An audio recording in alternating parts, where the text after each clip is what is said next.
Hello my dears and my dear friends, good evening everyone. तो आपके लिए एक छोटा सा अपडेट है। बिहार में जो ये मामला हुआ है कि राउंड वन में जो कॉलेज अलॉट हुए थे वो सब कैंसिल कर दिए गए हैं और दोबारा से राउंड वन हो रहा है। वो मामला है एक जाति से रिलेटेड, ठीक है, यानी कि कास्ट। उन्होंने जो उनकी कास्ट थी वो थी जाति थी वो थी तांती या ततवा जाति। तो सुप्रीम कोर्ट ने इस पर फैसला सुनाया है। चलिए मैं आपको पढ़ के बता देता हूँ, ठीक है। ये 23 सितंबर का है, मैं थोड़ा लेट हो गया, लेकिन अभी राउंड वन ही चल रहा है, ठीक है, अभी राउंड वन फिनिश नहीं हुआ है। तो माननीय सर्वोच्च न्यायालय नई दिल्ली द्वारा सिविल अपील संख्या इतनी इतनी डॉक्टर भीमराव अम्बेडकर विचार मंच बिहार बनाम राज्य सरकार एवं अन्य तथा संबद्ध SLP सी संख्या इतना इतना एवं आशीष रजक बनाम राज्य सरकार एवं अन्य के मामले में दिनांक 15 सितंबर को तांती ततवा जाति को SC कोटि से EBC कोटि में सम्मिलित करने का आदेश तदनुसार, ठीक है, बिहार सरकार के पद संख्या, मतलब पूरा मामला ये है कि जो तांती जाति थी वो SC लिख दिया था। मतलब उन्होंने जो फॉर्म में सबमिट किया था उन्होंने अब खुद को SC में सबमिट किया था, लेकिन जो सुप्रीम कोर्ट ने फैसला सुनाया तो वो ऐसा है कि SC में नहीं आएंगे तांती जाति के स्टूडेंट, वो किस में आएंगे, EBC कास्ट में आएंगे, ठीक है। तो इस पर पूरा मैटर था, ठीक है। और इसमें कितने स्टूडेंट के साथ ऐसा हुआ है जिन्होंने अपनी ऑनलाइन एप्लीकेशन फॉर्म में SC कोटा सबमिट किया था, तो वो 30 स्टूडेंट थे। आप यहाँ पर देख सकते हैं, मैं आपको बताता हूँ, एक मिनट, ठीक है। SC के कुल 30 स्टूडेंट के साथ ऐसा हुआ है जिन्होंने SC अपनी कोटी कास्ट उसमें सबमिट करी थी ऑनलाइन एप्लीकेशन फॉर्म में। तो अब उनको SC से EBC में अपना कास्ट चेंज करना था, ठीक है। तो उन्होंने कास्ट चेंज भी किया है, ठीक है। कोटि में परिवर्तन किया गया, EBC में उन्होंने परिवर्तन कर लिया, जिसके कारण UG MSc के विज्ञापन संख्या इतने इतने 21 सितंबर को प्रकाशित मेधा सूची में परिवर्तन हो गया, ठीक है। देखो, जब उनकी कास्ट बदली, क्योंकि 15 को फैसला आ गया था, इसके बाद उनकी कास्ट उन्होंने चेंज की क्योंकि टाइम दिया गया था, ठीक है। टाइम दिया गया था, मैं आपको वो भी बताऊंगा कि कितना टाइम दिया गया था। जैसे कि ये है, ऑनलाइन एप्लीकेशन फॉर्म में दिनांक 17 से 18 सितंबर तक की अवधि में अपना आरक्षण SC से EBC में सुधार करने के कारण अभ्यर्थियों की कोटिवार मेधा सूची में परिवर्तन हुआ, ठीक है। मतलब 17 से 18 सितंबर तक के बीच का टाइम दिया गया था कि आप SC से अपनी EBC कास्ट चेंज कर लीजिए, ठीक है। जिस कारण से क्या हुआ, जो 21 सितंबर को मेरिट लिस्ट जारी होनी थी ना, मेधा सूची जारी होनी थी, उसमें भी परिवर्तन हुआ, ठीक है, इस वजह से, ठीक है। फिर आगे हम बात कर लेते हैं इसमें, आगे देखते हैं कि उक्त के आलोक में UG MSc 2024 से संबंधित, ये तो मैंने आपको बता दिया कि जो ततवा जाति के स्टूडेंट थे उन्होंने अपनी SC कैटेगरी से EBC कैटेगरी करेक्ट कर ली 17 से 18 सितंबर के बीच में, ठीक है। जिस कारण से दोबारा से मेरिट लिस्ट रिलीज हुई 21 सितंबर को, ठीक है। और इसकी मेरिट लिस्ट को आप देख सकते हैं, ठीक है। जैसे कि बताया गया कि वेबसाइट है जो BCE और EBC, ठीक है, ये वेबसाइट है BCE CEB बोर्ड, ठीक है, बिहार। इस वेबसाइट पे आप देख भी सकते हैं। और आगे मैं आपको बता दूं इसमें क्या हुआ कि जिसके फलस्वरूप UG MSc 2024 की पूर्व प्रकाशित मेधा सूची को संशोधित किया गया, क्योंकि इससे पहले भी मेरिट लिस्ट रिलीज की जा चुकी थी, लेकिन जब इनकी कास्ट दोबारा से अपडेट हुई तो उसको दोबारा से रिलीज किया गया 21 सितंबर को, ठीक है। फिर इसके बाद आगे बता रहे हैं कि संबंधित अभ्यर्थी, मान लीजिए ऐसे स्टूडेंट जिन्होंने अपनी कास्ट से चेंज की है, ठीक है, वो वेबसाइट पर एक लिंक है किस नाम से है, revise rank card of UG MSc 2024 पर क्लिक करके अपना UG MSc ID डाउनलोड कर लें, ठीक है। और इसके अलावा उन्हें क्या करना होगा, अपना UG MSc ID और अपनी डेट ऑफ बर्थ डाउनलोड उस पर फिल करके रिवाइज रैंक कार्ड डाउनलोड कर लेना है, ठीक है। जो रिवाइज रैंक कार्ड होगा, क्योंकि कास्ट बदली है तो उस हिसाब से कास्ट की कैटेगरी रैंक भी तो बदल जाती है ना, तो इस वजह से उनको दोबारा से ऑप्शन दिया गया कि लिंक अवेलेबल है revise rank card for UG MSc 2024 नाम से, ठीक है। तो वहाँ पे अपना UG MSc ID एवं डेट ऑफ बर्थ डाल के अपना रिवाइज रैंक कार्ड दोबारा से डाउनलोड कर लें, ठीक है। फिर इसके बाद है पूर्व प्रकाशित मेधा सूची में परिवर्तन होने के कारण राउंड वन काउंसलिंग को रद्द किया जाता है, ठीक है। और जो पूर्व प्रकाशित हुई थी, यानी कि जो पहले पब्लिश हुई थी मेरिट लिस्ट, उसको रद्द कर दिया गया है, राउंड वन की काउंसलिंग को रद्द कर दिया गया है, जिसके फलस्वरूप राउंड वन काउंसलिंग द्वारा आवंटित सभी अभ्यर्थियों का नामांकन भी रद्द हो गया है, ठीक है। इस प्रकार से जो क्या हुआ, जो राउंड वन में जिनको भी कॉलेज अलॉट हो गया था वो भी कैंसिल हो गया है सबका, ठीक है। अब संशोधित संशोधित यानी कि करेक्टेड, ठीक है, संशोधित यानी कि करेक्टेड मेरिट लिस्ट राउंड 1 एवं राउंड 2 की प्रक्रिया पुनः निम्नवत कार्यक्रम अनुसार आयोजित की जाएगी, ठीक है। अब देखो, जब इनके रैंक में कार्ड में करेक्शन हो गया है, तो अब जो राउंड 1 और राउंड 2 की काउंसलिंग होगी वो दोबारा से स्टार्ट होगी, ठीक है। पहले राउंड 1 चलेगा, उसके बाद राउंड 2, ठीक है। और ये बता रहे हैं कि वैसे अभ्यर्थी जो राउंड 1 काउंसलिंग हेतु चॉइस फिलिंग किए थे एवं अगर अपने द्वारा भरे गए चॉइस में किसी तरह का संशोधन करना चाहते हैं तो वे दिनांक 24 सितंबर से 25 सितंबर तक की अवधि में अपने चॉइस को अनलॉक कर एडिट कर सकते हैं, ठीक है। मतलब ये भी ऑप्शन दिया है कि जो भी बच्चे राउंड 1 काउंसलिंग में चॉइस फिलिंग किए थे वो चॉइस अपनी दोबारा से एडिट करना चाहते हैं, ठीक है, बदलना चाहते हैं, तो 24 से 25 सितंबर तक के बीच में बदल सकते हैं, ठीक है, ठीक है। 24 से 25 सितंबर के बीच में बदल सकते हैं अपनी चॉइस को अनलॉक करके, ठीक है। मैं भले ही देखो मैं लेट हो गया हूँ थोड़ा ये वीडियो बनाने में, ठीक है, तो भाई उसके लिए माफ़ करना, लेकिन अभी राउंड 1 काउंसलिंग पूरी फिनिश नहीं हुई, अभी राउंड 1 ही चल रहा है, ठीक है।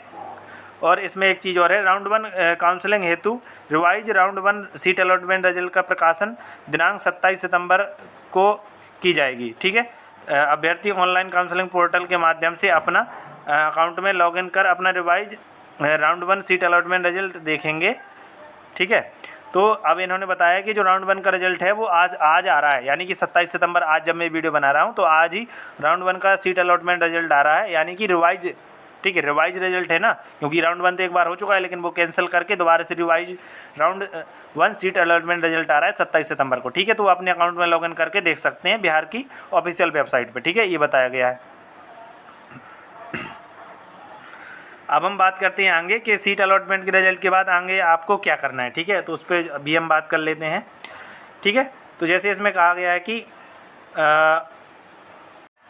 इसके बाद ये है कि जो राउंड 1 का रिजल्ट आएगा, ठीक है, राउंड 1 का जो रिजल्ट आएगा अगर आप उससे संतुष्ट नहीं है, ठीक है, ये देखो मैं आपको बताता हूँ, अगर उन्हें सीट आवंटन हुआ है एवं वे अपने सीट से संतुष्ट हैं तो वे राउंड 2 काउंसलिंग हेतु अपना अपग्रेडेशन नो अथवा संतुष्ट नहीं है तो राउंड 2 काउंसलिंग हेतु अपना अपग्रेडेशन यस देते हुए revise provisional seat allotment order download कर प्राप्त कर लेंगे तथा प्रोविजनल सीट अलॉटमेंट ऑर्डर पर अंकित रिपोर्टिंग सेंटर या नोडल सेंटर पर जाकर अपना डॉक्यूमेंट वेरिफिकेशन की प्रक्रिया को पूरा करा लेंगे, ठीक है। इसमें ये कहा गया अगर आपको राउंड 1 में जो भी सीट अलॉट है अगर आप उससे सेटिस्फाई हैं तो आपको जो अलॉटमेंट लेटर डाउनलोड करना होता है ना, तो उसमें आपको नो कर देना है कि आपको अपग्रेड नहीं कराना है। लेकिन अगर आप उससे सेटिस्फाई नहीं है तो आपको अपग्रेडेशन के लिए यस करना है, ठीक है।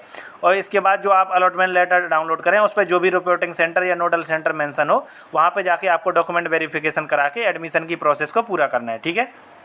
तो इसके बाद आगे बताया गया है, वैसे अभ्यर्थी जो पूर्व में आयोजित राउंड 1 काउंसलिंग द्वारा किसी संस्थान में नामांकित हैं या अपग्रेडेड हैं अथवा round 1 provisional seat allotment result में कॉलेज कोर्स में परिवर्तन हुआ है अथवा पूर्व के संस्थान में ही पुनः सीट आवंटन हुआ है तो वैसे सभी अभ्यर्थी अपने पूर्व के आवंटित या नामांकित संस्थान से जाकर अपना सभी मूल अभिलेख प्राप्त कर लेंगे तथा revise round 1 seat allotment result द्वारा आवंटित संस्था में जाकर निर्धारित अवधि में डॉक्यूमेंट वेरिफिकेशन की प्रक्रिया पूरे कर लेंगे, ठीक है।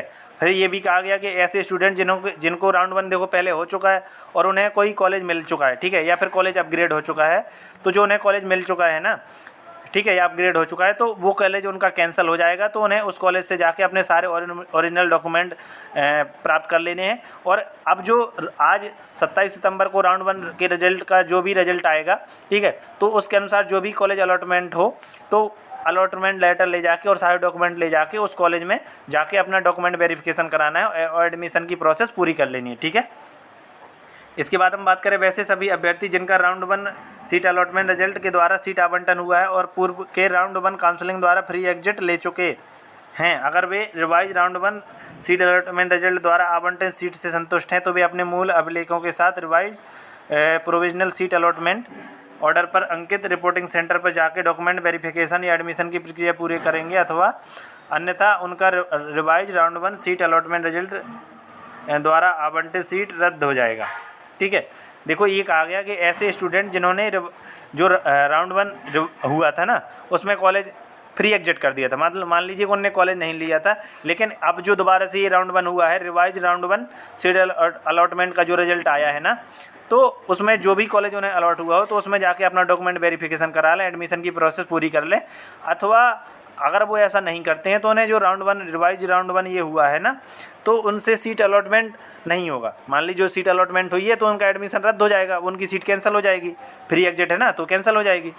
ठीक है, वैसे अभ्यर्थी जिनका revise round 1 seat allotment result द्वारा सीट आवंटन हुआ है, परंतु किसी कारणवश भी अपने आवंटित संस्थान में जाकर डॉक्यूमेंट वेरिफिकेशन नहीं कराते हैं, तो चाहे अपग्रेडेशन का विकल्प यस अथवा नो हो, तो वैसे सभी अभ्यर्थियों को स्वतः फ्री एग्जिट मान लिया जाएगा तथा इनका पूर्व भरा हुआ चॉइस नल एवं वाइड हो जाएगा।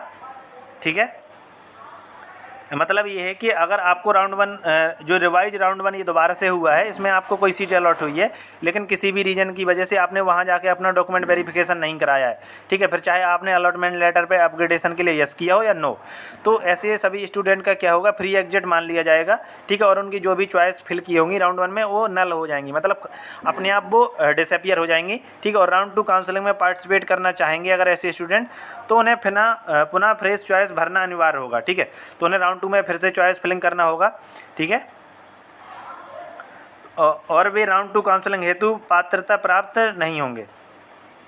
अगर वो ये चॉइस फिलिंग नहीं करेंगे तो वो राउंड 2 में फिर पार्टिसिपेट नहीं कर पाएंगे। ठीक है, मतलब यही बताया गया है कि अगर राउंड 1 में आपको कॉलेज मिला, ये रिवाइज राउंड 1 जो हो रहा है, रिवाइज दोबारा से हो रहा है ना, अगर आपको इसमें कोई कॉलेज मिल गया, आप उसमें नहीं जाते हैं, एडमिशन नहीं कराते हैं, तो आपका फ्री एग्जिट मान लिया जाएगा। ठीक है, फिर इसके बाद आपको राउंड 2 में दोबारा से फ्रेश चॉइस फिलिंग करनी होगी। अगर आप चॉइस फिलिंग नहीं करते हैं तो फिर आप राउंड 2 की काउंसलिंग के लिए एलिजिबल नहीं माने जाएंगे। ठीक है, अब हम शेड्यूल के भी बात कर लेते हैं कि राउंड 1 का क्या शेड्यूल था। ठीक है,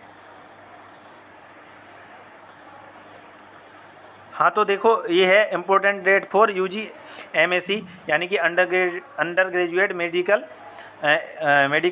एडमिशन काउंसलिंग। ठीक है, 2024 रिवाइज राउंड 1 काउंसलिंग। ठीक है, ठीक है, तो इसमें देखो एडिटिंग ऑफ चॉइस कब से कब डेट थी, 24 सितंबर से लेके 25 सितंबर तक। ठीक है, ये तो डेट निकल चुकी है, मैं वीडियो थोड़ा लेट बना रहा हूँ क्योंकि देखो आज रिजल्ट आ रहा है, इस वजह से मैं आज वीडियो बना रहा हूँ। ठीक है, इसके बाद है publication of revise provisional seat allotment result for round 1, ये है 27 सितंबर को। ठीक है, इसके बाद है downloading of revise allotment order round 1, तो अलॉटमेंट जो लेटर होता है या ऑर्डर होता है वो कब आप डाउनलोड कर सकते हैं, तो वो कर सकते हैं 27 सितंबर से लेकर 30 सितंबर तक। ठीक है, इसके बाद है राउंड 1 डॉक्यूमेंट वेरिफिकेशन या एडमिशन डेट, वो है 28 सितंबर से लेकर 30 सितंबर तक। ठीक है, इसके बाद हम बात करें राउंड 2 की, तो राउंड 2 की काउंसलिंग से संबंधित कार्यक्रम की सूचना यथा समय अलग से दी जाएगी। तो राउंड 2 की जो भी इन्फॉर्मेशन होगी वेबसाइट पे अपलोड कर दी जाएगी, ये बताया है। ठीक है, तो गाइज ये तो छोटा सा अपडेट आपके लिए, छोटा सा अपडेट था कि आज राउंड 1 का, बिहार के राउंड 1 का जो